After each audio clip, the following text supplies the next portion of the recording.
Hello দোস্ত, আমি অংশ বিশ্বাস। তো আজকে শীতকাল মানে খেজুর রস।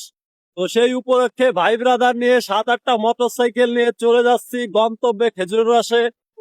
সকালে ঘুম থেকে উঠেই রৌদ্রময় পরিবেশে যে খেজুরের রসটা খাওয়ার যে মজাই আলাদা, সেটা সেটা স্বাদই অন্যরকম। তো ভাই ব্রাদার আরো আছে পিছে, 7-8টা মোটর সাইকেল নিয়ে গন্তব্যে চলে যাচ্ছে, এই যে তারাও আছে।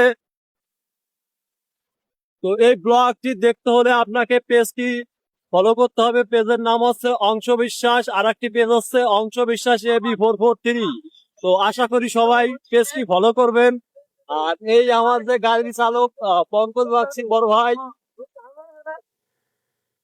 দেখতেছেন যে কি আবহাওয়ার মধ্যে চলে যাচ্ছি। এটা আর কি একটা আনন্দদায়ক। শীতের মৌসুম আসলে যে প্রতি বছরে একবার হলেও এই খেজুর রসের স্বাদটা গ্রহণ করা হয়, এটা অনেকটা ভাগ্যের একটা বিষয়। আর এটা হচ্ছে যুবক বয়সের একটা আহ মহা উৎসব ধরতে গেলে প্রতি বছরের একটা ঐতিহ্যবাহী। এই খেজুর রসের স্বাদ গ্রহণ করা প্রত্যেকটা মানুষের উচিত, কারণ এটা আমরা শৈশবে প্রতিনিয়ত বাড়িতেই করে থাকতাম। আর এই খেজুরের রসের এই উৎসবটা, এটা মৌসুম বেঁধেই আসে, বছরে একবার হয়ে থাকে। তো আরো আছে ভাই ব্রাদার, আমরা 7টা মোটর সাইকেল নিয়ে চলে যাচ্ছি গন্তব্যে।